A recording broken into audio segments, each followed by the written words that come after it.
Hey there, welcome to episode 4 of the Crew One podcast. On this one, I talked to my new friend Kyle DeNise. Kyle is a farmer, a philosopher, and a UAP experiencer from southwestern part of Ohio, pretty close to where I'm from. Our conversation is an amazing one. I'm really lucky to have sit with him and talk about a range of experiences that he's had and insights that he has into humanity and where we're headed and all that good stuff. So without further ado, welcome to the Crew One podcast. It's happening now. Yeah, it's happening now. Kyle DeNise, welcome to the Crew One podcast. I'm really super excited to have you here. We've had a couple of conversations going on Facebook Messenger. You commented on, one of the things I've been posting, and it sounded like we had a lot to talk about. So I thought I'd get you on here and see where we can go with it. We don't really know each other, so before we get to the wild stuff, I was wondering if you could just kind of tell me a little bit about yourself. Well, I'm a working man. I work at a cannabis grow facility. Little insight there into what I'm about. 3 kids. Farm life, basically. I'm out here in Ripley, Ohio on the river. Not just church going, country, just that kind of thing, fishing, hunting, and stuff like that. And but always felt different, a little bit different. Into art, music, stuff like that. So immediately outside of my area, you feel like that black sheep a lot out this way when you start looking into the things we have and the things we do. Not a lot of people into it. It's a very occult, taboo-ish kind of thing, basically. Hush, hush. And I'm really glad that we're at this point in time where you can talk about it more, and it's more than just getting a weird look. There's people who go, hey, I'd like to listen. I'd like to hear what you have to say. So maybe tell me what kind of kid were you growing up? I think you mentioned that you were part of the GATE program. Maybe you could talk about that as well. Well, no memory of anything past. I mean, I'm talking probably 5. There's no recollection there at all. Maybe even a little bit further than that. I was supposed to be a CNE, and I have no proof of this. This is just since everything was coming out in the media, the news. Now that we're getting further down the path of disclosure, it's something you can kind of talk about a little bit more. It may be once enough pieces to the puzzle get out there that, we get a clear picture of what exactly went on for everybody. I went to CNE, Claremont Northeastern. I was supposed to be going there. We come from lower class family around here. But we had enough money to send my older brother Jerry to Catholic school, private, in the Goshen, I think it was like Goshen, Milford area. I don't want to name it exactly. It's still up and running. Mm-hmm. Supposed to go to CNE, and then no memory of it. I would get picked up and taken to this Catholic private school, dropped off there, and that's when I would do classes and stuff like that. And that's when the GATE aspect comes in, where knowing now that I'm older, they had these Zenny cards. I know they're Zenny cards. They're for psychics. That's what they're used to practice with. Those are clear memory I have of that. Can you describe what they look like? They're little squares, about that big. Okay. Flashcards, basically. What's on them? Different shapes and patterns on them. There's stars, like these little waves and lines and stuff like that. Circles, triangles, basic shapes to try and guess, like a deck of cards. Mm-hmm.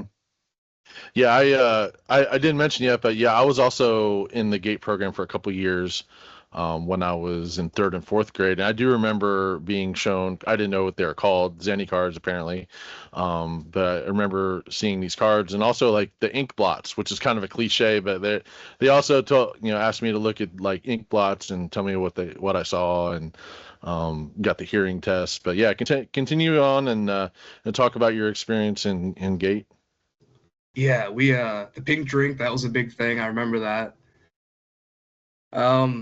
Headphones were a big thing. It was like every quarter you get the little beep left and right ear or something like that. And I mean, it's an ear. If they claim it's an ear test, that's just so weird. Nobody's getting an ear test that frequent. That's just not happening. But the whole issue where, I mean, I can walk you through the building. That's how clear the memory is of that Catholic school. I remember being line leader, certain clothes I was wearing, stuff like that. Memories. I can walk in there now, just walk through the halls and remember everything where exactly it's supposed to be. Meanwhile, my mom and parents think I'm over at C&E this whole time. I don't know what's going on there, if they're getting paperwork or something like that. But the issue started to rise when we noticed something weird where the school was trying to, not the school, my bad, I don't want to say that.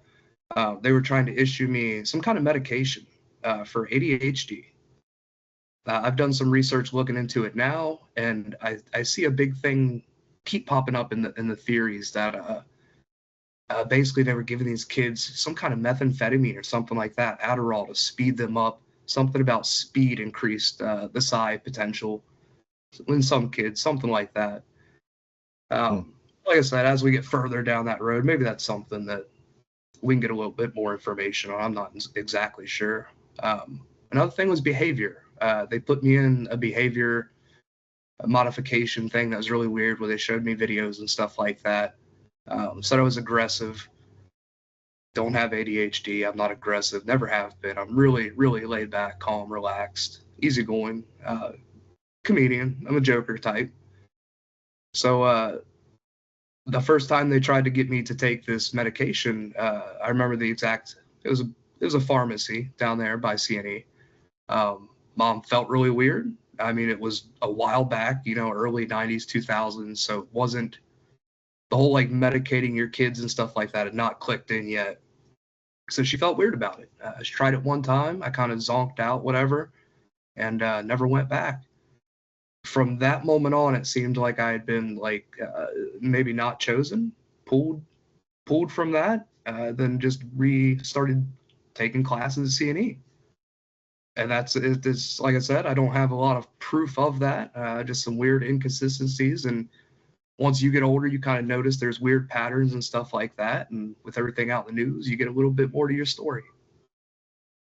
Yeah, if I heard you right, it sounded like your contention is now that they were kind of giving you these drugs under the guise of being for ADHD, but it was more to sort of amplify like psychic abilities.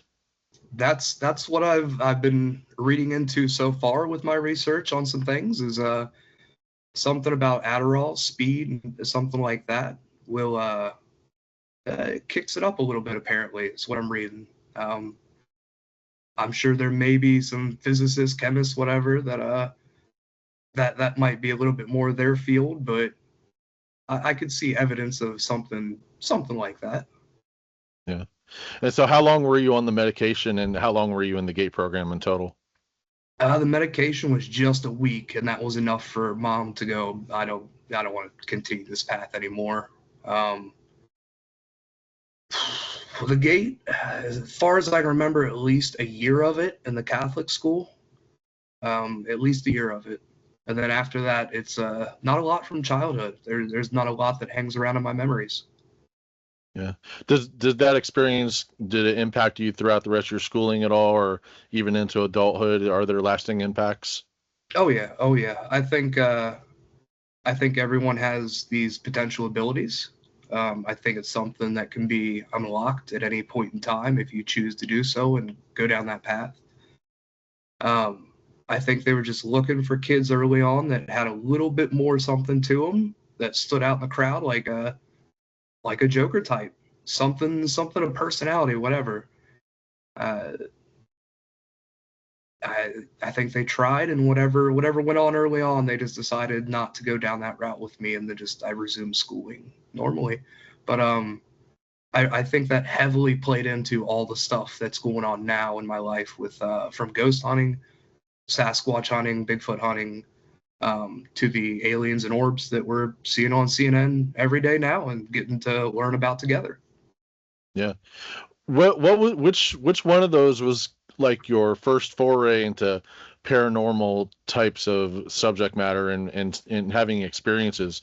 Can you take me from the beginning and kind of walk through where it led you? At an early childhood, I found out.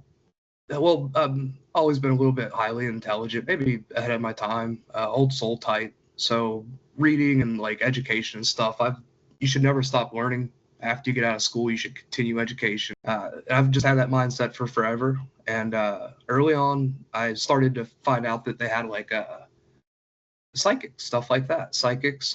Nostradamus was my first foray into it. I thought it was mind blowing that there was people alive that could claim predictions and future histories and stuff like that, and maybe potentially be close, very close. And I think that should be studied more. So that kind of drew me into the mysteries and the occult kind of stuff at an early age. And then you get into, from that kind of, I think that led me down to the UFO path. But I'm big into consciousness, and I think early on that was a thing where consciousness is much like, it's kind of like a muscle where you can work it out, except for you're not lifting weights. I think it's something that has to rip, like near-death experiences and stuff like that, traumas, traumatic things. The more your reality kind of fractures and rips, the more you're going to be open to the mysteries and phenomena and stuff like that. I think we're little tuning forks, and that tunes you a little bit to the left or to the right on some cases and opens you up a little bit. I think that happened to me early on. I think my first real experience where reality was different for me after that. It was very strange.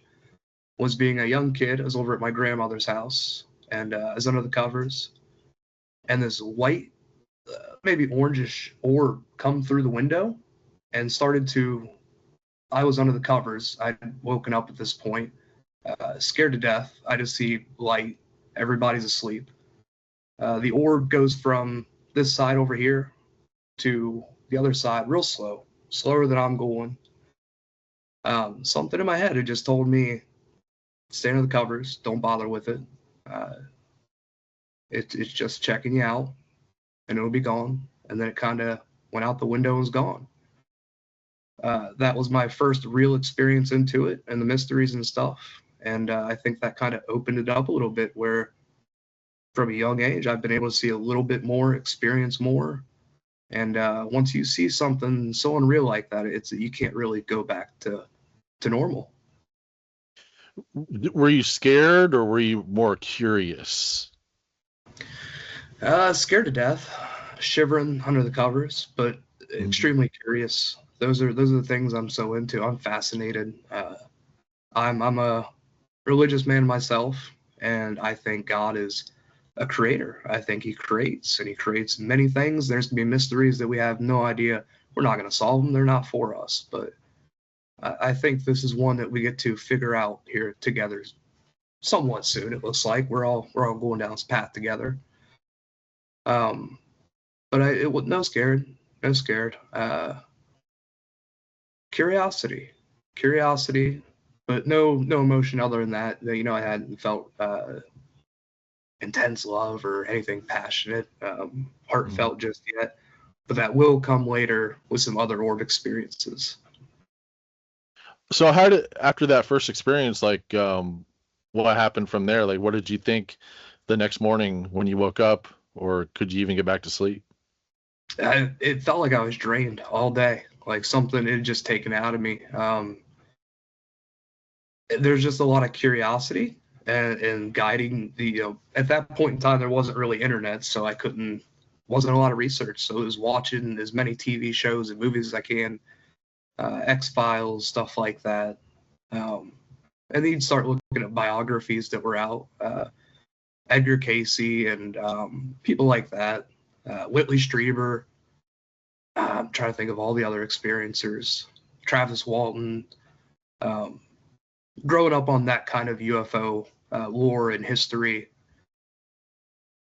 searching at a young age into that. And how old were you when that happened, roughly? I would say that time frame would have been about 9, 10, coming into early, getting into teens. Did the experiences continue on like steadily from there, or was there a gap, or how did that go? Big gaps here and there, all throughout. Um, it's a pretty quick steamroll I can take you through because it's that big. It's strange like that. Early on, I think after the orb thing, the next big experiences I had were sleep paralysis and things like that. Um, they talk about the Hat Man, stuff like that. Never seen that, but shadows, sleep paralysis, seeing shadows, that was a common thing that you'd have maybe once or twice a year, something like that. Nothing crazy, but it's nothing that anybody has a real answer for. So when you start, hey, like I've got this weird thing going on, I cannot explain to you. Hey, I can't either, and you're kind of just left there with, well, I guess I'll look into it more. I guess I'll read more and whatever. I know I'm not crazy. These are things you're experiencing in reality, and I think everybody's got a little weird reality going on themselves. It's just nice that we're able to finally get to this point where we can discuss it. After you had that first experience, did you like immediately accept it, or was there kind of like a conflict in your own mind about what you saw? Did you try to explain it away through conventional means? What was your process for kind of integrating that? Diving right into it. Diving right into it. Something just at a young age, it pushed me into the mindset of, yeah, you've seen something that's real. Nobody can explain it. Nobody has an answer. Nobody's going to experience the reality that you did. So it's just on you.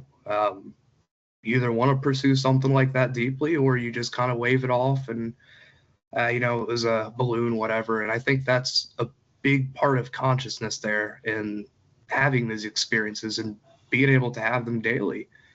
Is you have to want to believe, and it has to be a full 100% belief in it.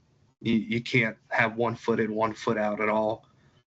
I've tried in my experiments and my little protocols I do, and it's very clear, just in some of the researching I've done with myself and other people. You'll be out. I'll call these orbs, like I'll talk about here later down the line.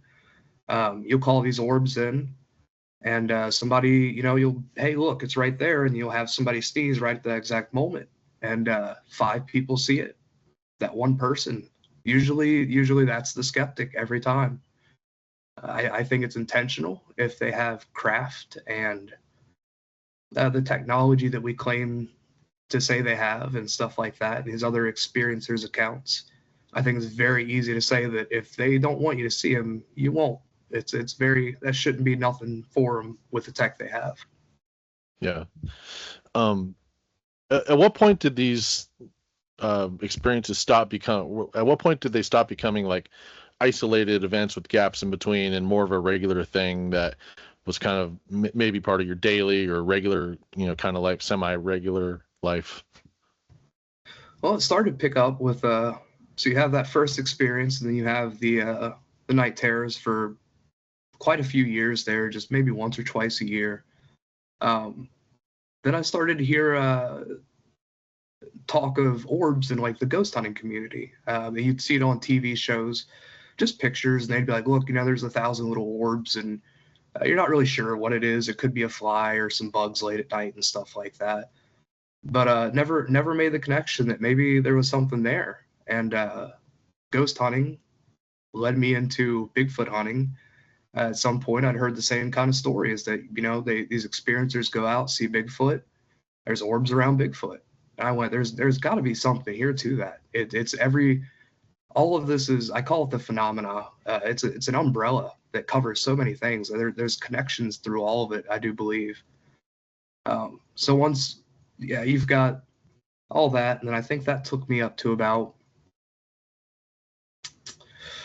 I want to say, had to have been just 3 years ago. Yeah, about 3 years ago. That's when I think 3-Eye Atlas and all that kind of stuff was starting to come around. That's also the time I'd heard Chris Bledsoe's story, and you have him talking about orbs, and I just went, there's something here, finally. This is a little bit of a connection I can track throughout some research and stuff like that.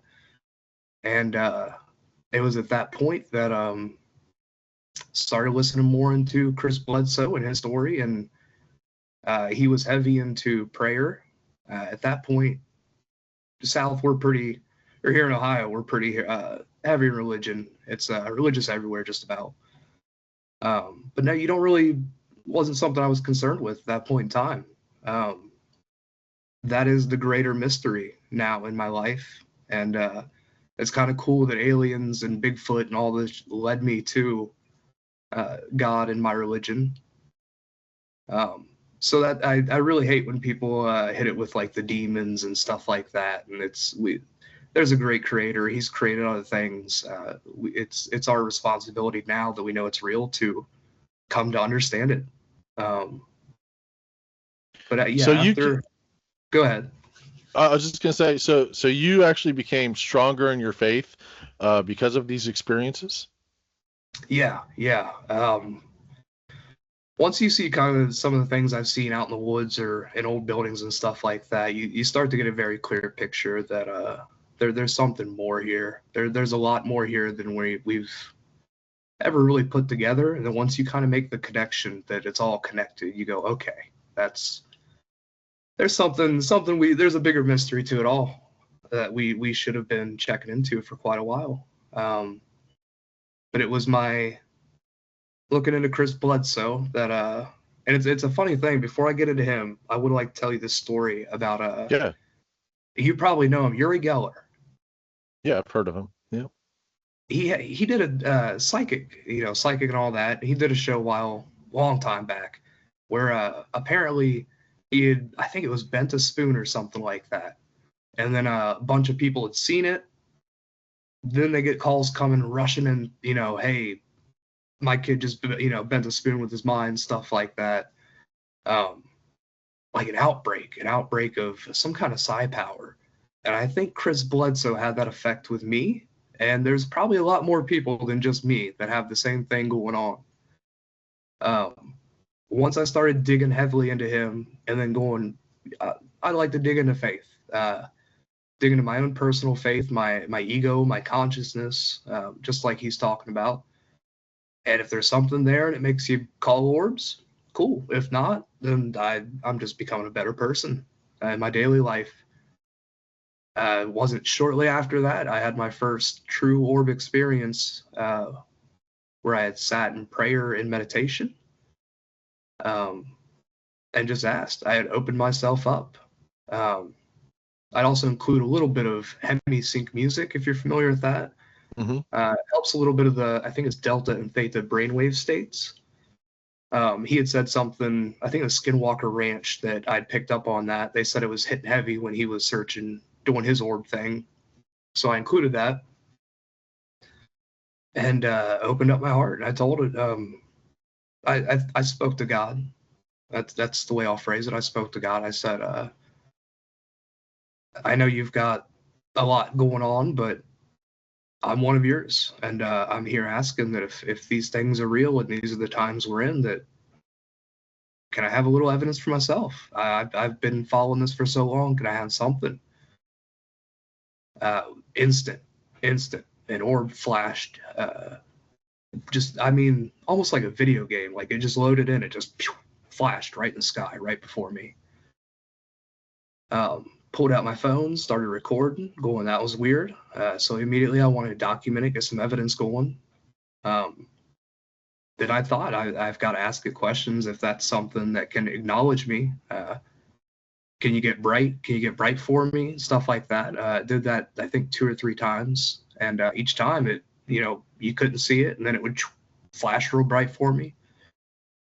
One thing I did note in the video that I think is just, I don't know, it could be a camera, whatever, but if you pause the video, it looks like shoulders and like a head and an outline of it. And it's just the weirdest thing. I've gotten a few orbs since then and never really gotten that. And I take note of the little things like that. I think they're very important. Yeah. For someone who's never seen a UAP, can you describe the experience? Like, how does it What does it look like, and how does it affect you? It was the most beautiful and profound thing that I have ever had happen and experienced in my entire life. The tears that were in me flowed through me and out me.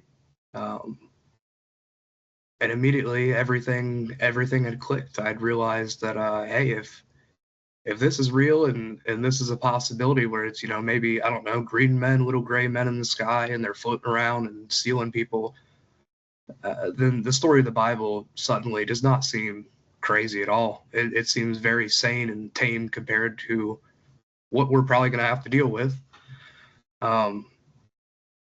So it was really a heavy religious experience. Something like that, I think when you see it, your heart just it does something. It's made me a better person within my own life from experience it to this day even. Because you can't, like I said, you can't really go back once you see something like that affects your reality. You're kind of just different from that point on, which has been the greatest thing in the world. How has it affected you? How have you changed? Daily prayer and meditation. Like I said, I'm into the study of consciousness really heavy, and one of the things that I've found in there is the voice inside your head. It's kind of like the double slit experiment where you observe the emotion. Don't be the emotion. Take your time, patience. Instead of reacting to something, giving it a little bit, just kind of observing things and going, that's not really me. That's that instant. I want to get mad because somebody's going slow. That's not really you. And once you kind of get in your own head about it and study these patterns and such, you kind of realize that there's something there. This consciousness is, I think that's the core of it all. The aliens are, I don't think the aliens are the stopping point. I think consciousness is the point beyond them. I think that's the deep, deep secret of it. What do you think what do you think the connection is between consciousness and potential aliens? Like from the crying and the emotion and what it's done in my life, I think empathy is the big take in that. And I've seen Steven Spielberg's new Disclosure movie, phenomenal movie. I think he hit everything perfectly on the head, especially with the religion aspect. There's so much out there. Why would you think that, he wouldn't fill it with something, other things that can do other stuff? Empathy, yeah, being the big thing. Understanding. You kind of look around to not only the people around you, but the animals, the food you're eating, stuff like that. You see it and you go, I want to be better.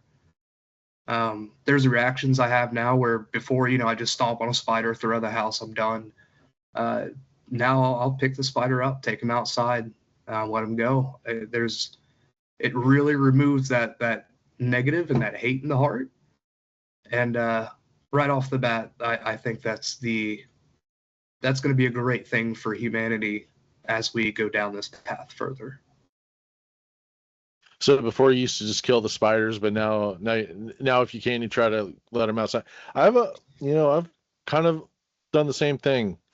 It's like, I have more respect for the life rather, and it's not so much related to the size of the being of the animal, even if it's a little spider, and spiders do good things, and they're not, part of the dark side as far as the insects go. I've become, since my experience, and I think it's something that you can see happening across numerous experiencers and contactees and stuff, where the animals are a big part of it. I'm on my third generation of raccoons right now that feed and stuff like that. And they'll come to me, I click and whistle, and they'll run up. I can pat their belly, play with them. Frogs and everything. Just there is something there where I think once you start to get more in tune with yourself and consciousness, that oneness, that wholeness, and you start to radiate. You start to radiate an energy around you, love, passion, whatever, and they pick up on it. I almost equate it to like when dogs you're on the way home, you're 40 miles away, the dog's at the window waiting on you. He knows you're coming. There's got to be something. Maybe our hearts give out more than we realize, and there's a field that when you come into it, you can feel that energy around you, and experiencers have a little bit more of that going on.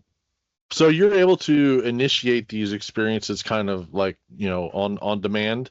Is that kind of how your relationship with calling them in these days? Not so on demand. That's not my favorite word to use with it. Just ask. Fair enough. It's an ask. Yeah. I sit in prayer and meditation for just a little bit outside under the stars, maybe near the trees, something like that. I think it draws that energy to you. And then just get into a kind of trance state. And I think that trance state is very heavy to get into this mystery. And others, when you look at like Native Americans, they had drum circles. I think a lot more people are realizing now that the pyramids had this really cool acoustic effect. Stuff like that. Musicians, you see musicians, they'll take drugs and get into these altered states. And then they come out and they go, man, I got this song. The song just come to me. I was high and drunk, and then you got a #1 chart that's in our homes every day being played in song. So I sit in that energy, in that state, and just ask, hey, I'd like to talk to you. Can I see you? Would you like to see me? Want to talk for a little bit? And it's pretty much anytime I ask. It's not always consistent. There's some times where the energy's off or something. You don't get it, but more or less that if you get in the right mind state, yeah, it's you can just sit in your backyard. Everybody, nothing special with me. I do believe it's something everybody can do. Are you familiar with Dr. Stephen Greer's CE5 protocol? Yes. I've been to a few of those myself, just being a researcher and investigator, where they get together in the little circle and they'll play, I can't think what the correct name for the music is, but they'll get some like a tonal, chime. yeah, some tonal things going on. They're onto it as well. That's another aspect I see that's really cool. That I think it's the same thing I'm doing in my backyard. It's just you're getting more people in there, so you're getting more energy. And then they have 20, 30, 40, 50 orbs come flying by in the tree lines and stuff like that. I think it's just a stronger session. Yeah. To me, the key, it seems like it's, getting to that trance state, getting to that meditative state. And the CE5 protocol is kind of like a proven process for making that happen, especially for people that are new to this thing. In my experience, I kind of started with that, and then kind of made it my own, so to speak. And now getting into that meditative state is I like to listen to, like, binaural beats, like you were saying. I think that those have really helped. And I like to focus not so much on some of the stuff in the Greer protocol is you're visualizing where you are in the universe, and you're like basically waving a flag, come over here and come see me. And I don't think it's quite that linear. I think it's more about you in the state that you're in, and achieving that state kind of sends up the beacon, I guess. And they know, they kind of have a sense of where you are, and if they have time, maybe they'll come visit. That's been my. Go ahead. I will tell you, from my experience, these guys do have a sense of humor. I would like to mention that. There are so many times where they've just done, it's the funniest things they'll do. As I'm getting more into this, friends, people I bring to the house and show, my wife specifically, they'll have their own little interactions and moments now. Once you come out and see it, it kind of, I think Skinwalker Ranch talks about it. It's kind of that hitchhiker effect. And the same thing with the Uri Geller and Chris Bledsoe, where once you show somebody that's, it's kind of stuck. As long as they're kind of into it and not complete skeptic, I think they want to show themselves. That's maybe why we're seeing it more now, so prevalent, is there's a want to contact here. I think that's might be what we're going down. I noticed in one of your videos that you like actually asked consent if you could record or photograph. Why do you think that's important? Right off the bat, it gave me a sense of this is not something to be afraid of. That if I was fearful of this or it had ill intentions, then I'd be shaking. The camera would be shaking. Trembling. I've had night terrors. I've seen ghosts and Bigfoot and stuff like that. And you get this freeze. The orbs themselves, once you see it, it's not like that, and you kind of get this greater sense of it's more than we understand. Like I said, it was very profound and beautiful, and very feminine. There's a lot of feminine energy. That's something very important that Chris Bledsoe touches on highly. You get a little bit of that in you, and there's no more masculine male. Like, I want to, you have to have that consent of just like something greater than yourself. How do you feel, or how do you feel that these things respond when you ask consent? Is that kind of like the green light, or how does that work? Yeah. That's the way I like to ease into it. I also, the commands and stuff like that are nice just to make sure I'm not looking at something, a satellite, stuff like that. A lot of people hit with that. They go, it could be a flashlight, it's a drone, a plane, a helicopter, whatever. I'm very intelligent. I use flight radar tracker, stuff like that. I know the east to west pattern of satellites. I know what Starlink looks like, the great big line of 30 of them going. So the asking and consent and I don't want to say commands, but yeah, asking. Just to make sure I know what I'm dealing with and it's not just something up there hanging. How has your interaction with Chris Bledsoe kind of informed how you approach these experiences? And maybe I think that you said that you actually talked to him. Is that the case? Pushed into channels. I've just had this really weird experience with synchronicities where, like me and you here talking now, are both from Ohio and stuff like that. A lot of hitting on the same experience with our experiences. Those have just kind of popped up around my life, and I've been able to talk to a few people that are within his circle and stuff like that, and his friend group. I have spoken to his daughter, Emily. I think her last name is Holloway, not Bledsoe. They've got something going on there that it's really cool to see that like they've got foreign intelligence, militaries, governments all around them at all times. You don't do that for somebody that's got nothing going on. It was also his kind of lead into that divine feminine, that feminine energy that I felt, that I started to look into these Marian apparitions.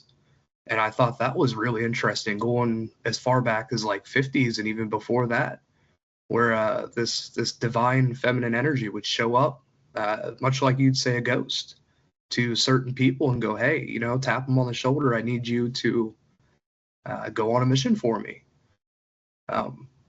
We now have the Pope Mobile because of an incident that involved that, where Mary had appeared to these 3 shepherd kids and gave them prophecies for the future. And there was I think the 3rd or 4th one wrote down secretly on a piece of paper and hidden away.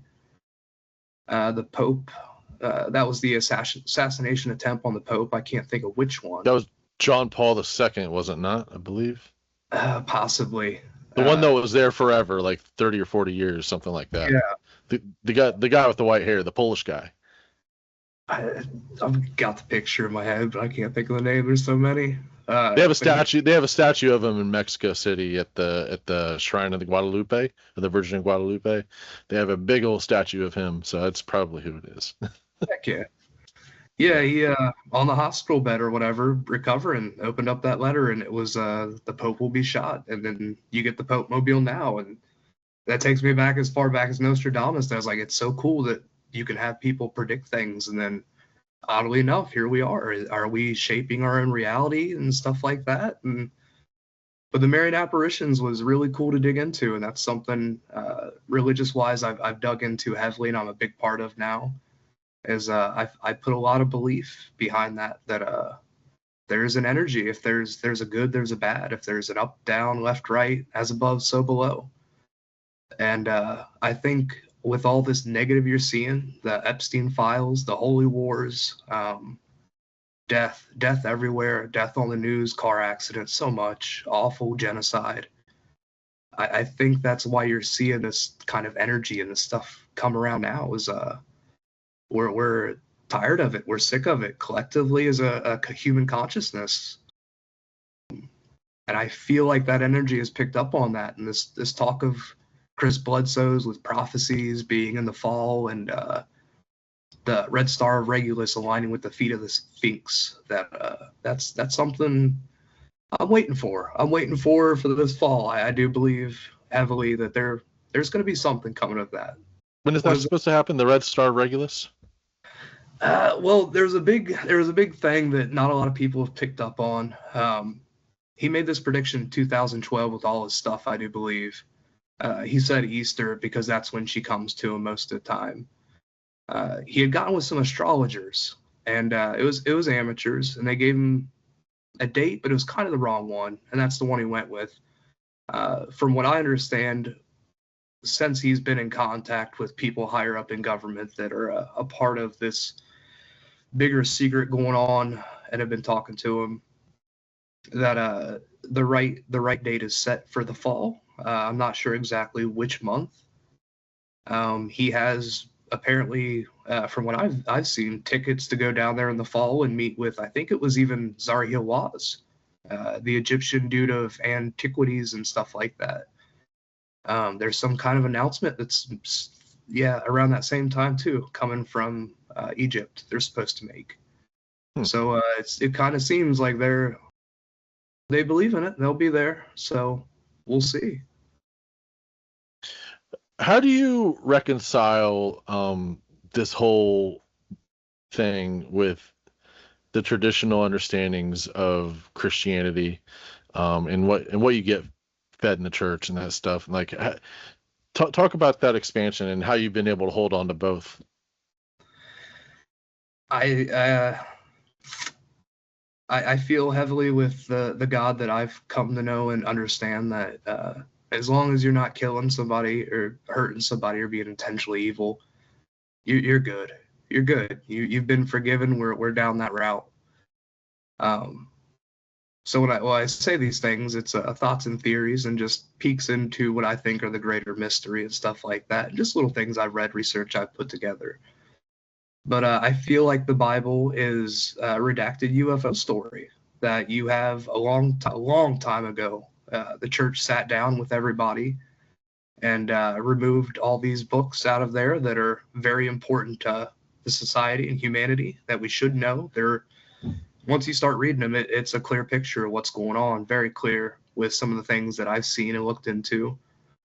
I think they stripped that away from us. I think there's a greater story here to be had that it doesn't start and stop with the Bible. I think you can zoom out and there's probably some more stuff going on.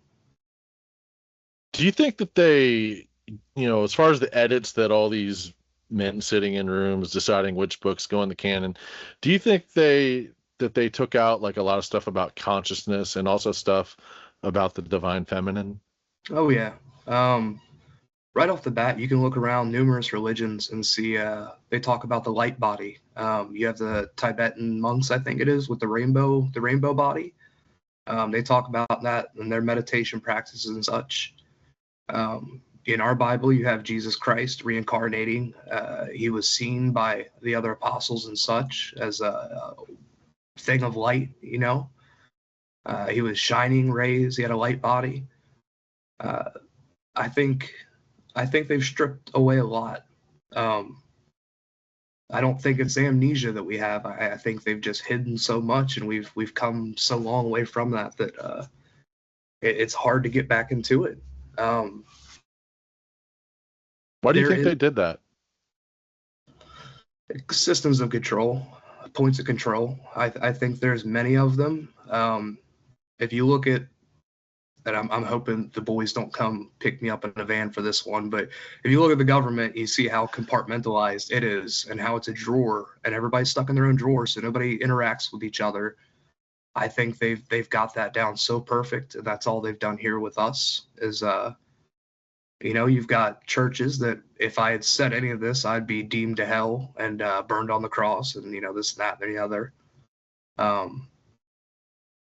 Just like going to the store, there's so many points of sales and stuff like that. Like it's all just systems and control to keep us unaware of it. There's you can. I think that's the big thing with Christ is don't look to the church, look inward. It's within you. You've got it in there. And I think once you get that feminine, that empathy, that understanding, that motherly love, that nurturing in you, you start to kind of understand that. Why do you think the old fogies of the church? Why do you think that they thought the divine feminine was a dangerous thing? I'm not entirely too sure. It seems like an odd thing to. There's got to be a greater. There has to be a greater evil here going on for somebody to want to hide anything like this from anybody. Make us all warriors. Maybe boost up that masculine and get us all muscle brained. Drugged out, food additive out. There's just something there where they've tried so hard to keep that knowledge of Mary and what I've just come into recently that I think helps with this a little bit is Proverbs 8. Proverb 8 talks about they call it Lady Wisdom. I'm not familiar with anybody in the Bible named Lady Wisdom. If I was to take a dart and throw it, I'm going to tell you right now, I think it's probably this thing that the Greeks were talking about, that the Nag Hammadi library and the Dead Sea Scrolls were talking about. I think it's Mary. She's also known as Sophia. She's had many names all throughout history, it seems. She comes in just like anything else, pops in like a ghost, drops off something and goes. Just a point to further humanity better down a path. I think that might have to do with a little bit of free will. I'm not sure what's going on there, but maybe that's what it is. We have our own free will, and you can't necessarily force something. They have to want it. And I do think when people talk about these divine feminine, this Marian apparition, stuff like that, we all look at this phenomena with a different lens. I've taken a more religious lens this way with Gnosticism and stuff like that. One thing that you did mention to me that caught my attention was kind of the way that you receive what many people call downloads. I know you don't kind of like that term. I think it's a kind of a weird term, but can you kind of walk me through like what it's like getting one of those and what do you think it is? This is the one that I'll probably get the most flack for around my community, my friends and group and stuff like that. It's not one that I've really cared to talk about too much. I've spoken to them and gotten them familiar with like, man, there's people that say they've gotten this and, just kind of show them. That's Chris Bledsoe. That's another thing I've seen researching into him and his family and stuff like that was musicians. I think I hit on it earlier with that altered states of consciousness where, they'll take a drug or whatever and they'll have this song come to them and it's the most beautiful song you ever heard. We're playing it all day long, every day for the last 40 years on the radio. Not tired of it yet. If you look into these musicians, and it's not just the ones he's mentioned, but many others, they talk about how it come to them in some kind of weird way where it was, I think since Chris has gone and met some of them and, told them like, hey, I was given this vision that you were given this song in an altered state and stuff like that. And they've been like, I've never told anybody that. I've never mentioned that, and it kind of blew their mind. You have this weird little case where Dolly Parton, I think, called Neil Young. She wanted to do a cover of his song Silver Lights, and asked him where he got the lyrics and how would he get it. And he's like, I have no damn idea. Later on, they'll claim it was given to him in weird ways that they, the word now being used is download. I like to call them knowings. I have knowings every once in a while. You'll just have these moments where it just kind of like comes to you, information, or I think a great example for me is sometimes I'll be studying some of this stuff, particularly some ancient stuff like the Nag Hammadi and Solomon, stuff like that,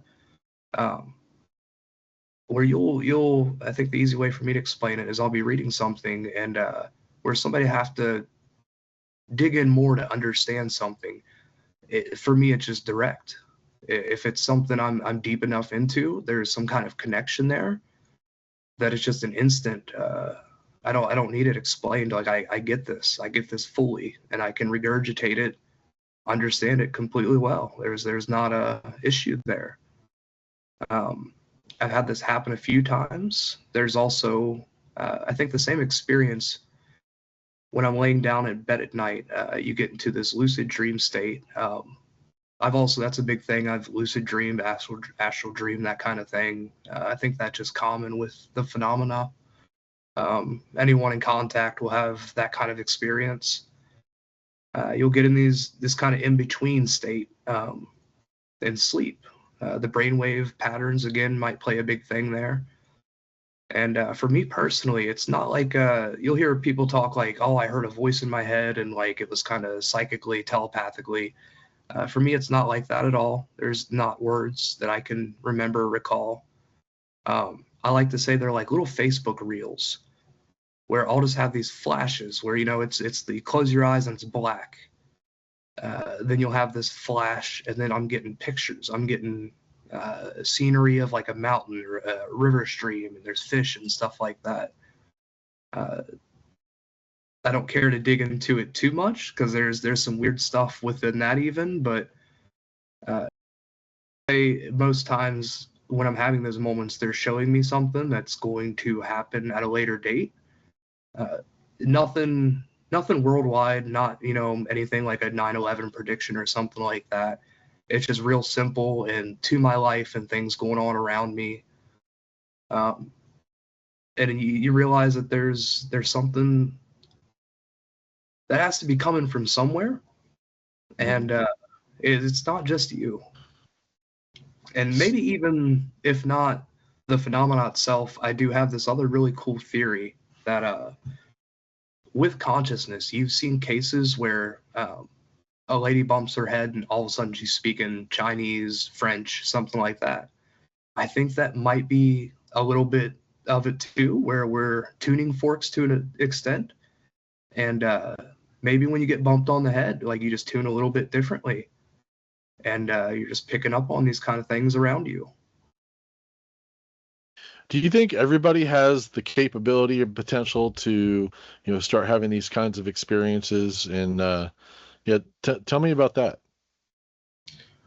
Yeah, just from what I've done and showing people, my friend circles and stuff like that, and family, everybody's been able to do it. It's a common occurrence around here that we joke now. If I go out to work or public school, whatever, I tell somebody, hey, I sat in my backyard and, called to these orbs, and 4 of them showed up and I played with them for like 30 minutes. They were moving around, dancing, disappearing for me, flashing. They'll look at you. They're just going to stare at you, man, this guy's on drugs, whatever. You bring people in and now they're having experiences and they see it, and they're going out and showing people. And it's kind of cool to see that spread. So you've actually, you've shared this with friends and family and kind of got them to go out with you, and, they've had experiences and now they're kind of like, oh, I'm on your team. Yeah. It's you can pass it forward. Everybody can do this. There is The only people I do not think can do this are somebody that has 100% doubt, which in my mind is the weirdest thing to have when it comes to like phenomena and mystery. Why not? Why not look? It's literally hurting nothing. If you get to the end of the rabbit hole and there's nothing down there, then fine, that's all right. But there are too many people now, military, high-level generals. Obviously, the government's already come out and confirmed, yes, aliens are real, and we're going down this path. I don't think they're going to give out a lot of disclosure. I think there's a lot of crimes that they've probably had to cover up. Therefore, what they're going to give you is very limited and a very much you have to piece most of this together. That's why I'm a part of this group led by Danny Sheehan, the New Paradigm Institute, Citizens-Based Disclosure. I think it's going to be very much that, where the government and them are going to confirm it for everybody, put it out there, and it's going to be us who are working together to really piece this together. Yeah, I definitely agree with you on that. I definitely think that the government knows about all this stuff, but like they are actually not in control of quote unquote disclosure. I think it's more individual, individuals, small groups, because most times the government becomes kind of the middleman between the citizens and something. They find a way to fuck it up. So I'm kind of glad that. It's a nightmare. Yeah, it really is, and it's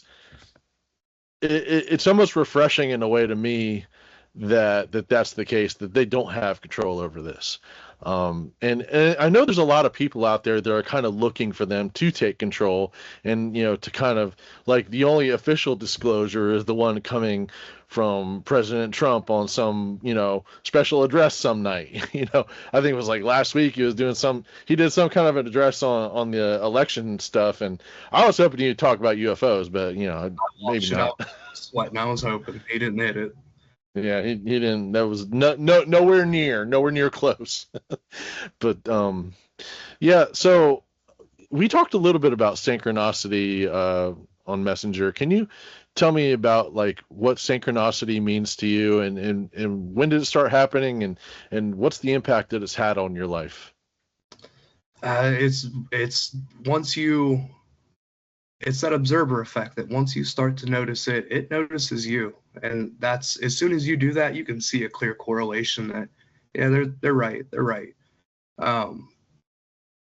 It was described to me as like, you're sitting there and you're thinking, man, I like a cactus. And then you go to the store and you maybe hear somebody else goes, man, I want a cactus.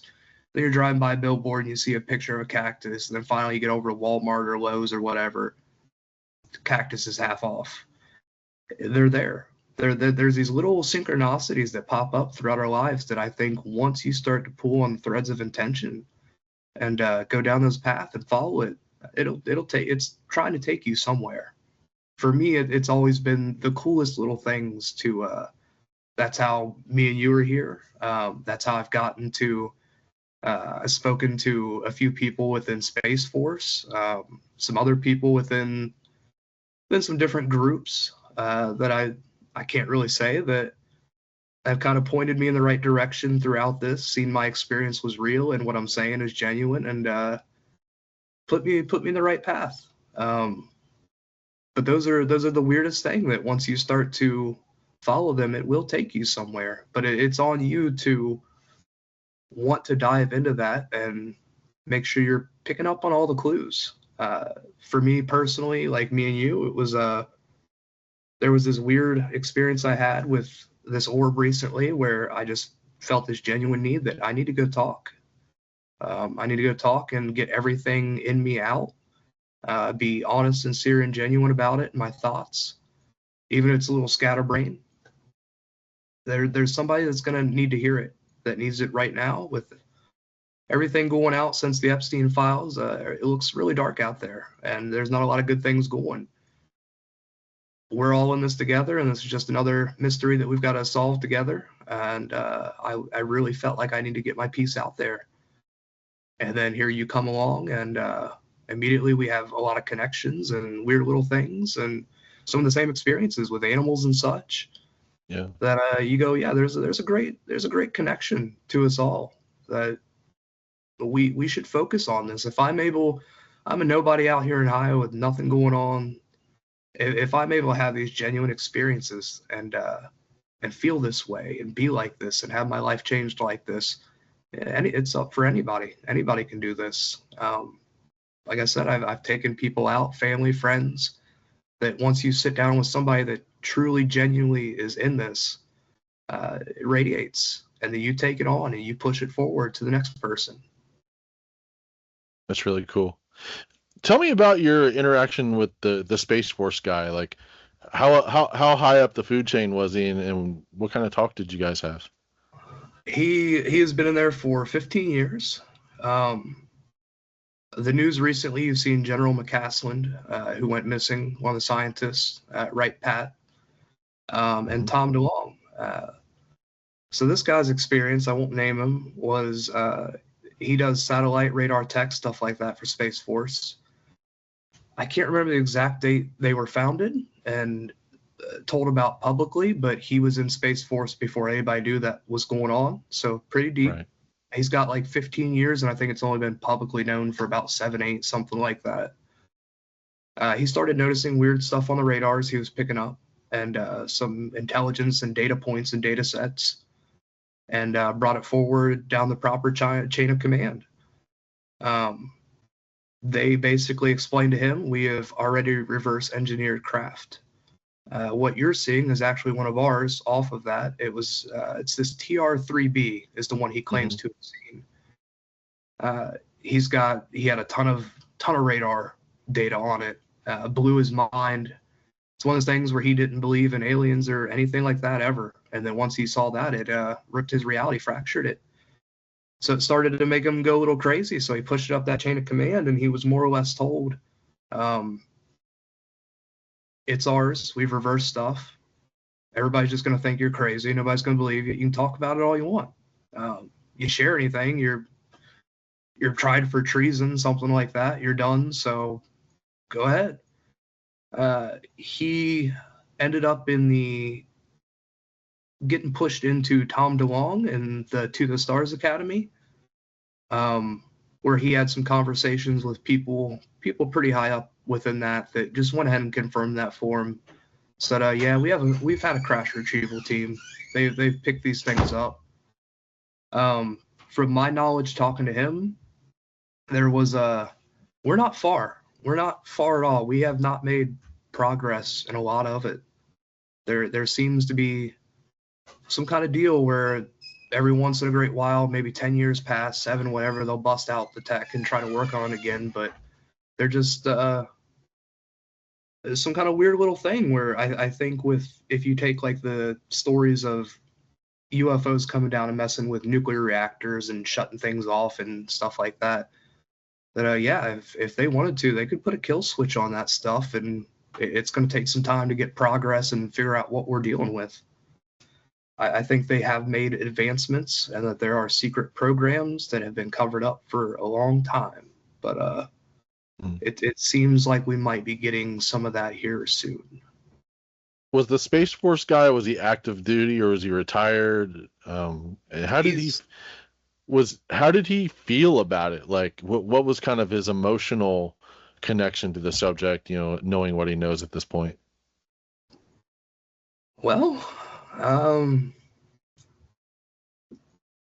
just a little bit out of my own book that I think is really clever here, or just a fun little string to pull on. Sure. So after he started getting pushed into these weird little groups, somebody really high up in intelligence more or less pushed him into the consciousness route. But he had this really weird thing where he was telling him to do it through, if you look at like magic and stuff like that, the occultist and all that, sigils.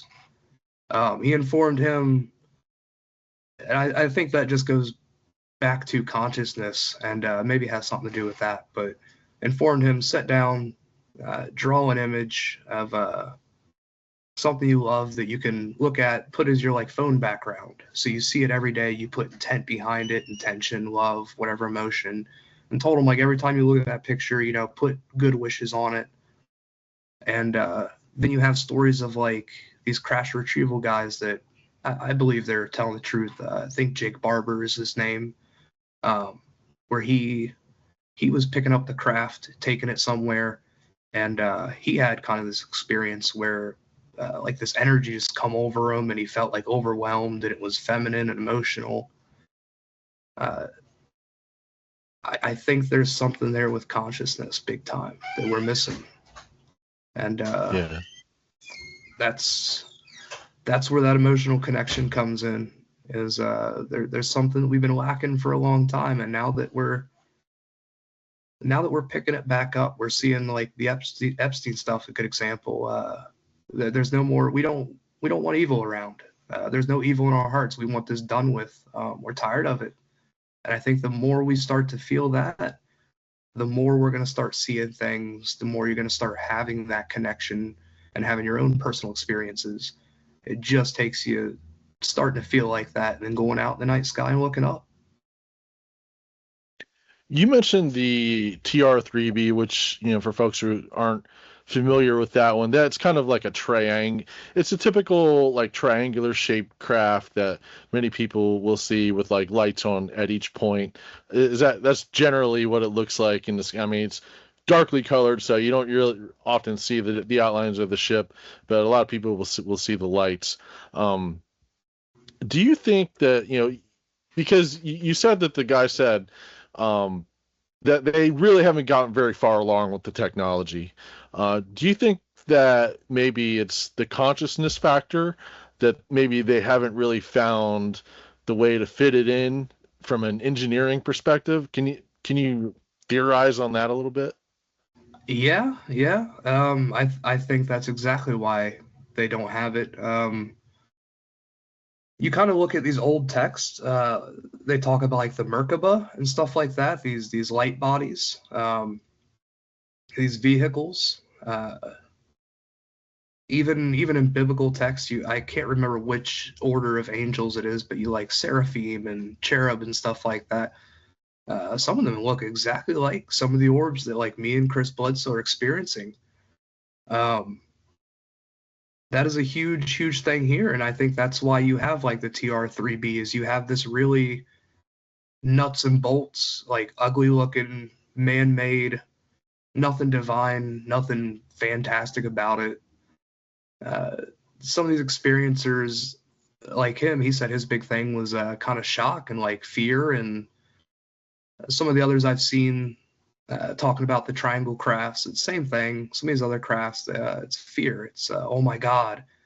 And then you have these people who experience the orbs, and it's a whole different story. It's a beautiful, emotional, divine, overwhelming thing. I think they've been able to reverse engineer and get points here and there, some physics, something like that. I don't know, but they're not going to touch the original, it seems, or they already have, and we just don't know. Mm-hmm.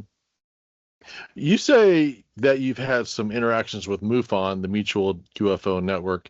Can you talk about that a little bit, and kind of where you see that? Because a lot of people kind of like poo-poo on MUFON these days. Maybe they're like a plant, or, you know, a CIA, you know, cardboard. I don't know what you call it, prop up. Talk about this. Talk about that a little bit, and what your experience was with them. If anybody from MUFON has a problem, we can meet up after school in the parking lot or something. I reached out to them, having my genuine experience, and I wanted to work for them professionally as a field investigator researcher. I do everything on my own dime now, my own time. I really want to get in with a group to figure this out, especially with everything coming out. Now's the time for it if you're looking to do it.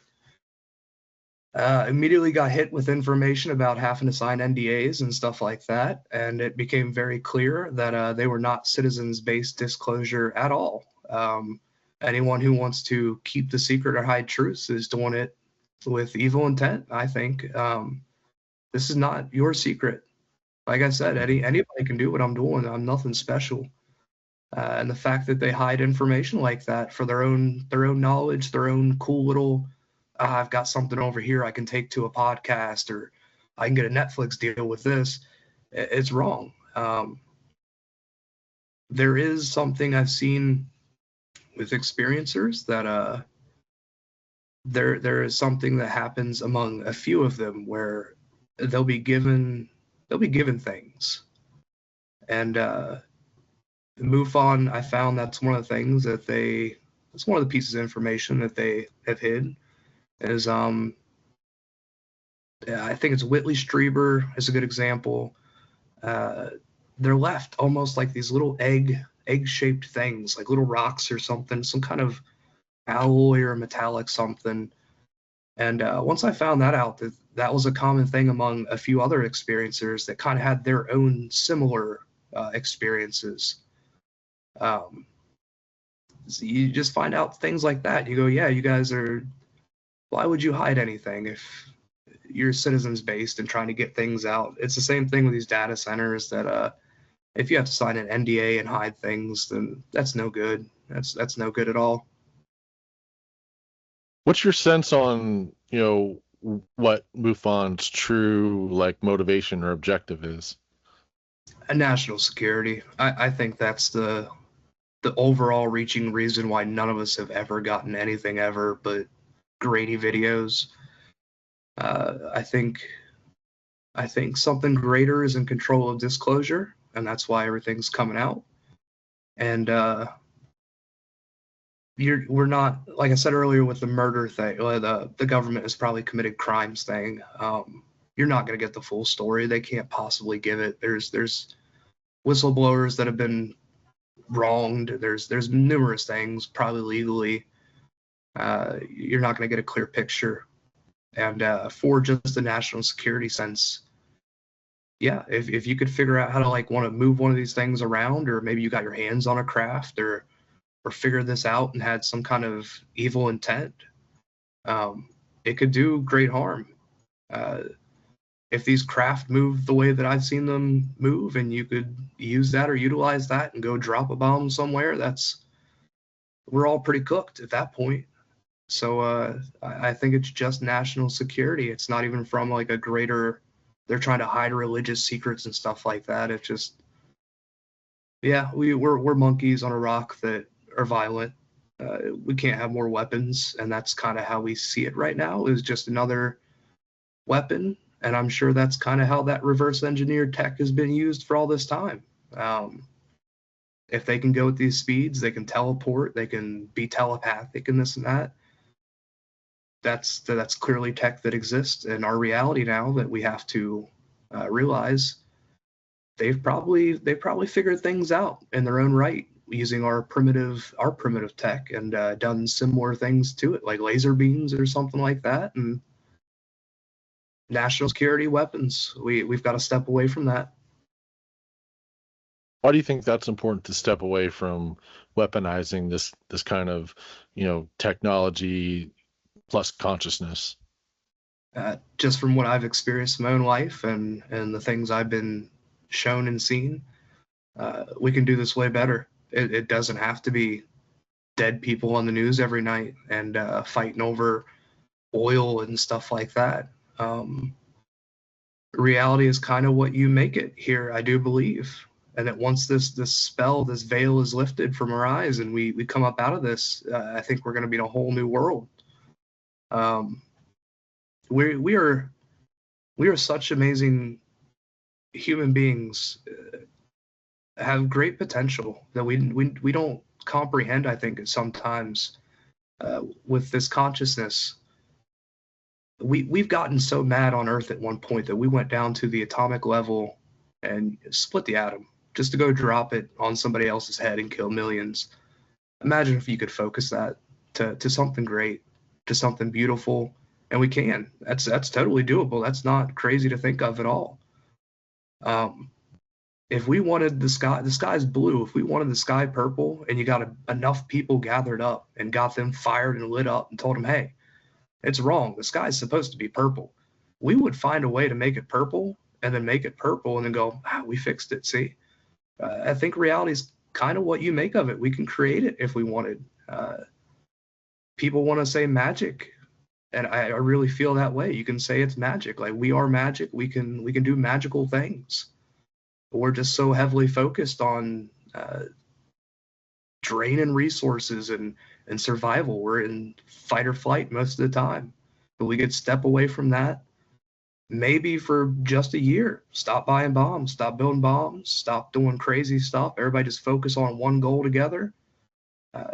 We could have all this solved in no time. If that happened, then like people may look back on this time in history and say, oh, that was the second great revolution, and it started on the 250th anniversary of America's Revolution. Do you think that, this journey that you're on and that other people can also get on, do you think that it is revolutionary? And, maybe talk about that. Like, what do you see the long-term impacts of this being? I'm a big anime nerd, super big into it. One Piece is my big one, and I think that is the perfect way that we're dealing with this at the moment. Is we are all this character Luffy, who's the main character of the story, pirate, but he's like a Johnny Depp type pirate. He's doing the right thing. It's just a little goofy. I think there's a fire. I think there's a fire lit under a lot of people right now, burning, myself included. That there is a revolution going on, and you're seeing it with some of this disclosure that we're coming together. We're working together, and then as you start to get in my shoes and many others, you feel this understanding, empathy, love, and compassion and stuff like that for each other. You start to radiate. You bring people in, you draw them in just like he does, and then you have a crew. You use that crew, start to work together. With the New Paradigm Institute, we're all every day messaging Congress senators, going out, handing out flyers, going on podcasts, telling our real experiences so everybody can kind of put the pieces together. We're all in it right now, and Disclosure Day, the movie Spielberg just did, I think that was, it's so close to home with the news lady on there, saying we're going down this together, and everybody's tearing up and oh my God, but everybody's together. And we're obviously in that time. We're in that moment. It's here. Yeah. I really kind of freaked out quietly when I was watching that movie on the first day that it came out, because the Cardinal scene really hit me, really hit home for me, because a very similar thing happened to me about a little over a year ago. So I had just moved into an RV after, breaking up with my old girlfriend up in Michigan, that's a whole different conversation on how an Ohio boy ends up living in Michigan. I don't know, but I did. I was up there for 6 years. And so we broke up, and I decided to buy an RV and brought it to the first place that I was going to park it for a couple weeks, and sat down and got all situated. And it wasn't long before a cardinal came up to my back window and just started hovering there, just looking at me, not really trying to get in, just like almost like a hummingbird would, but it's a cardinal. And so it would hover there and look at me, and it came back for the next couple weeks at around the same time and did the exact same thing for about a couple weeks. And it almost became like a normal part of my day, and it didn't even stop happening until I finally moved the camper to the new place. So and that kind of happened before I really started seeing UAPs. At the time, I thought that it may have been related to my mother, who had, at that point, she had died about 6 months earlier. And, my sense was that maybe she was, coming back as a cardinal / angel / entity of some type, just to check up on me. I mean, it seems like that's something that my mom would have done. But even seeing that part in the movie was a huge synchronicity for me in my life. I could barely believe that I was watching that. So these synchronicities come in all different shapes and sizes.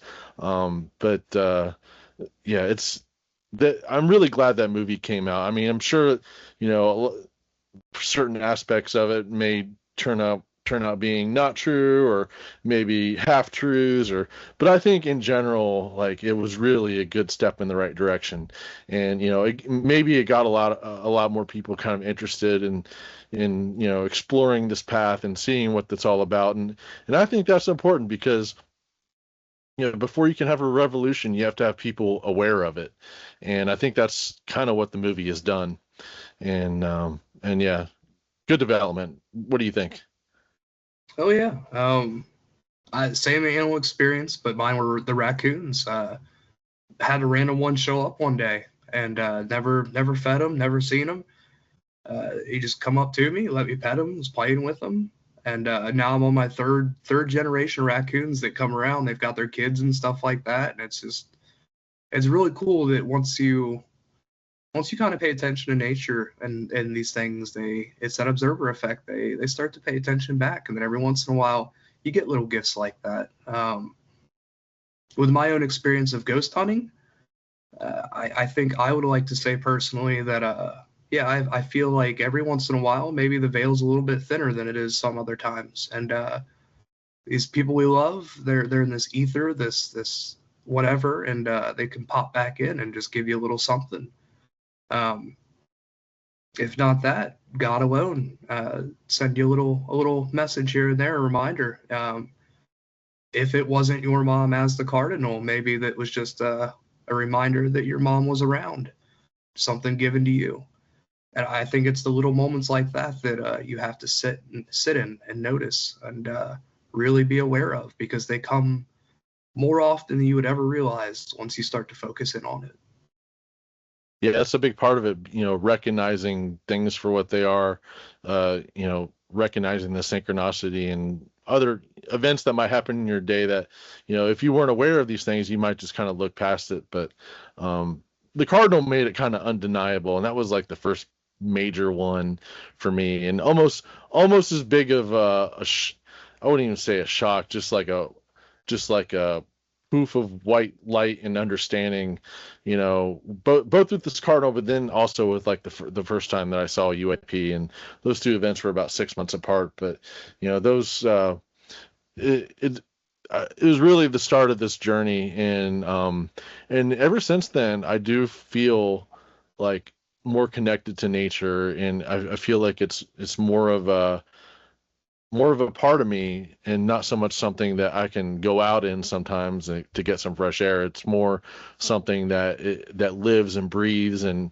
coerces through me, and that is, I'm part of that network. It feels like more so than maybe, and the difference is like my own awareness of it. Like it always has been, but it's kind of like this part of me that's woken up and is now aware of that, and that's been a really beautiful influence in my life. So, yeah, I wasn't really scared when I saw the UAP, but it's one of those things that, somebody thinks about seeing a UFO, maybe they think they might get scared. Well, maybe these experiences that I've had with animals, or at least with the Cardinal beforehand, kind of settled me into a state where, like, I'm not going to get scared. I mean, these things, when they do come up on you, it's like, fear it's really not part of the process. It's not part of the experience. It's love. It almost feels like you're in communion with it in a way. I've done the same thing as you, is like I'll ask consent. I actually decided that was an important part of the process, to ask consent to photograph or film, and that's what I've done. And so it's really cool to hear somebody having similar experiences. And but where do you think that this is all going? Both for you and as a society, as more people become aware of this and dig into it a little bit more. Well, I'm really hoping that everything Chris Bledsoe has said is going to happen. I think that'd be the coolest route. That's the best route we could possibly go down with the way everything looks right now. You got flock cameras everywhere, the files, releases, and genocides everywhere. I think as we go down this more, things are going to be a lot better. I can see it going that way kind of now. As a Gnostic, we call the divine feminine Sophia. It's Greek for wisdom. Chris Bledsoe talks about the fall event happening and mankind getting a new knowledge. I think it's here. I think we've been, just like how they put disclosure in movies all throughout the years and little bits of information, slow drip to get used to it. I think we're in it. All this knowledge we've had, you think about it, just from January to right now, with everything that's come out, crazy. It's a whole new world just on the information that's come out alone. I think there's going to be a catch up with the rest of it real soon. It's on the way. But I think we're on the better half of it. I do not believe, from my own experiences, that anything out there is a demon, evil to harm, wants to harm us. Could have already done that a million times over with what I've seen. Mm-hmm. Not only that, but we know for a fact now that the CIA, ODNI, and all these other government organizations feed misinformation. They'll give some stuff to send you down the wrong path, or give you a picture that's completely fabricated and let you buy into it. I think something funny to notice is you have two halves. You've got the halves like me and Chris and you that, everything's been great. This is the most amazing thing that's ever happened, where we love it. Then you hear these stories about experiencers that are terrified. They've been abducted, kidnapped, and they're scared to death. They're trembling. They do these past life regressions, and you can hear them in there, very emotional. If you listen to some of the regressions where, you can tell they're in pain. They're in real pain. Something hurt them and their psyche and everything really bad. You can feel it. But one thing I do notice is you get dropped back off. Everybody's got their limbs. Everybody's got their eyes. You have stories like Travis Walton, where potentially they might have accidentally killed him and brought him back to life. Is fearful. I mean, I can imagine. That's one thing with my experiences. I have not seen a being yet. That is very odd. I have not seen a being. I can't claim I have. I'm sure if I did, I would be scared to death to see an actual meat suit there. Mm-hmm. But again, nobody's been brought back harmed. It's just all an emotional, I don't understand, and I'm scared. I think that's a big thing that a lot of people don't clue into is they're all right. They're all right. Their reality's a little ripped and they're a little scared, but if they wanted to do harm, they could. Yeah. What do you think the danger is that our government may use a technique like Project Bluebeam to sort of fake an alien invasion or something like that to kind of get people under their thumb a little bit, especially after maybe more podcasts like this happen and more people kind of start exploring this and waking up? Like, at some point it might happen where, the government thinks that regards it as like a dangerous uprising and, tries to use its tools to bring it under control. What do you think the chances are of something like that happening? With everything I've looked into and kind of seen, I like to think that's not going to happen. I kind of see this phenomena, like I said, it has a sense of humor. It's pretty funny sometimes. And if their tech and everything that we read about is true and they can do it, then I think they might have a trick up their sleeve waiting to be pulled where this thing's going to come around. I don't think they could pull off a blue beam, to be honest with you. It's one of those systems of control where I think they feed you something and everybody buys into it in the collective, and you keep yourself down. Your foot's on your own neck there. right off the bat, you have people like me that have had the real, genuine experience, and if that was something to pop up, we'd throw some red flags up. This doesn't feel right. This seems odd. Would we get listened to? Probably not, but maybe. I could see him trying it, but I have this really funny feeling with everything I've experienced that it has to play out a certain way, and they're in control, and it's going to play out that way whether you like it or not. Yeah. Good to hear you say that. Yeah, I also kind of question, the government's ability to actually execute on that plan. So, yeah, I'm right there with you. Where else could we go here? Like, do you want to talk about the Monroe? You mentioned the Monroe Institute. Can you talk a little bit about what your experiences were with them, and maybe just first start with kind of an explanation of what the Monroe Institute is? So the Monroe Institute, run by Bob Monroe, he was super. I assume he had some lucid dreaming, astral dreaming stuff going on, and really dug into it. Amazing, field of study. But they would kind of write that off as like this parapsychology, and he dug into it, and it has a lot to do with the binaural beats, tones, and such like that. Getting your brain to activate, just like music, to certain little things, because they seem to be closer and more clued into the phenomena. So you can go online and you can pay for courses. There's some out there for free if you know what you're doing, but don't do that. Pay for it. It's worth it.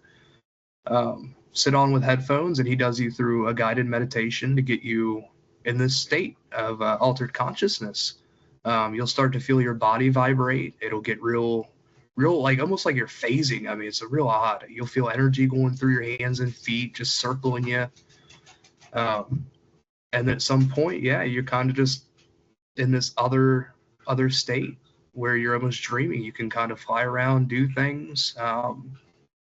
There has been cases where people have been separated and gone through this and connected on the other side of it and communicated.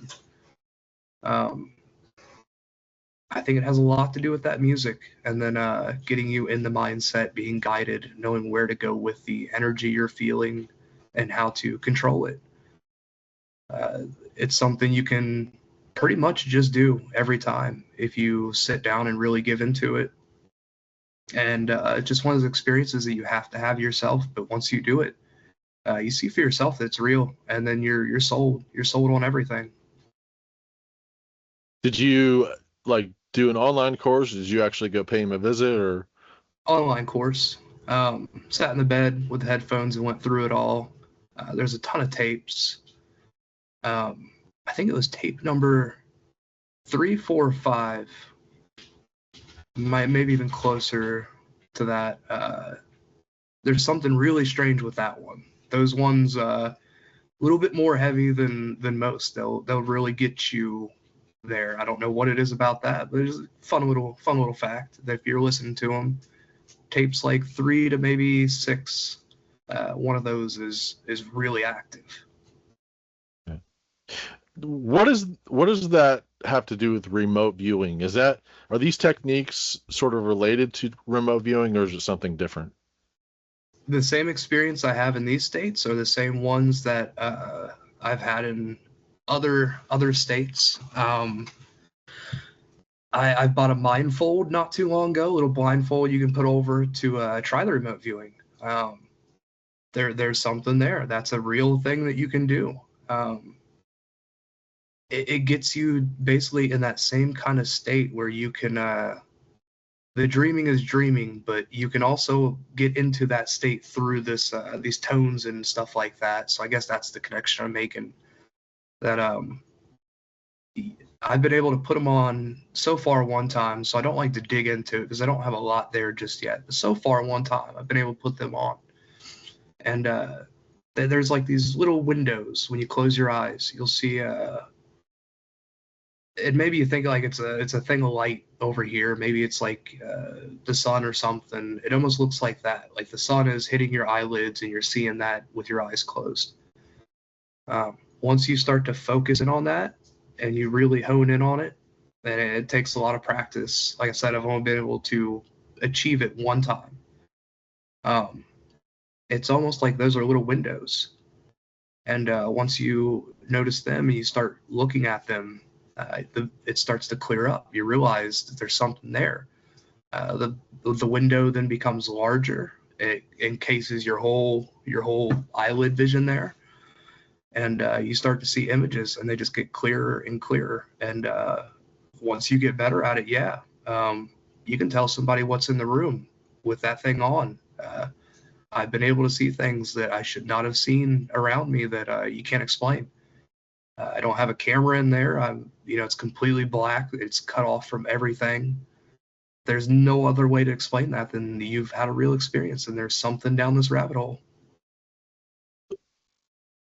Was it at the Monroe Institute that you kind of learned how to deal with the things that you see with the blindfold on and with your eyes closed? Like, how did you learn how to engage with what you were seeing and to develop that experience into something more profound? It's one thing they teach you in there is you cannot get excited. When you're having the experiences, it's going to blow you away. You're immediately going to go, oh my God, and everything's going to rush and hit you at one time. That all the people you thought were crazy, all the stories you've heard, it hits you. It's very hard not to panic when you have that kind of experience where you go, oh my God, I've got these blindfolds on, and I could tell her what she's holding in her hand behind her back. Your heart starts racing, palpitations, your mind's going, you're sweating. You have to be able to control that and not freak out within the moment, because it rips you right out of that. You have to sit in it and just go, okay, this is cool. I like this. And then go about it real slow, real easy. It's some of these things are, you have to go out there and do the little bit of research and looking into it, experience it yourself. It's so profound that I don't think there's really words to describe it. Maybe biblically they talk about ineffable. I think that's it. Like there's not something to it. You have to go experience it. Makes sense. What were you like before this, before the veil lifted and these things started becoming more part of your life? What kind of person were you before, and how are you different now, and how have you changed? Careless. Kind of that sense, reckless.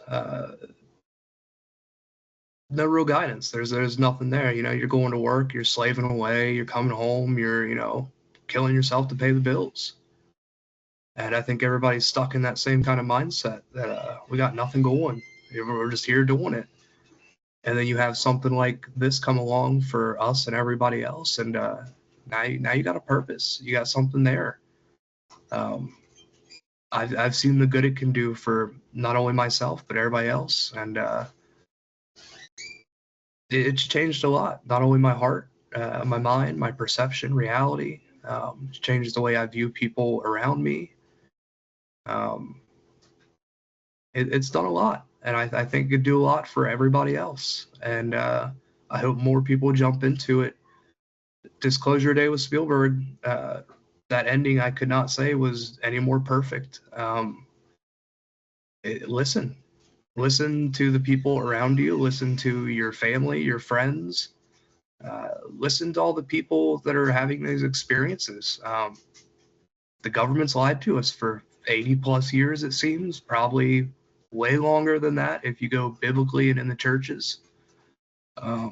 It's time it's out, and I'm glad we're all here together. I think it's going to do us some good. Is there anything else that you wanted to talk about today? No, I think that wraps it up pretty good. Yeah, we did. I mean, I believe so as well. We probably could have gone a little bit deeper in some places, but hey, that's a good reason to have a part two at some point, right? That's a more focused round too. Yeah. All right. All right, Kyle, it was really awesome to have this conversation with you. I think people are going to get a lot of a lot of value out of at it, and I hope that it can kind of be a guidepost to folks who are wondering about this stuff, about what it's all about, and really, I hope if nothing else, the people understand that the power is within them. That it's not our government that's in charge of this; it's us. There's a And it's a revolution, and it's not something that the government can steal from us either. It's our divine birthright to have these experiences, and to make this change, to make this ascension into, and ascension's kind of a loaded word, but I'm talking about ascension into a new reality for the human race, for the universe. Yeah. Yeah, it's a revolution. The fire started. We just got to keep it burning. It's time this all comes out. It's nice to be able to finally speak and get it out, and maybe somebody else picks up that piece and runs with it and gets what they need from their experience. And they've been asking questions, didn't know where to look, and here they are. Yeah, I think we're on to bigger and better things, and just got to get all this negative stuff out of the way first. Agreed on that, my friend. Okay, thanks again for coming on the podcast. Let's do it again soon. Have a good night. Take care. All right, thanks. You too. Bye.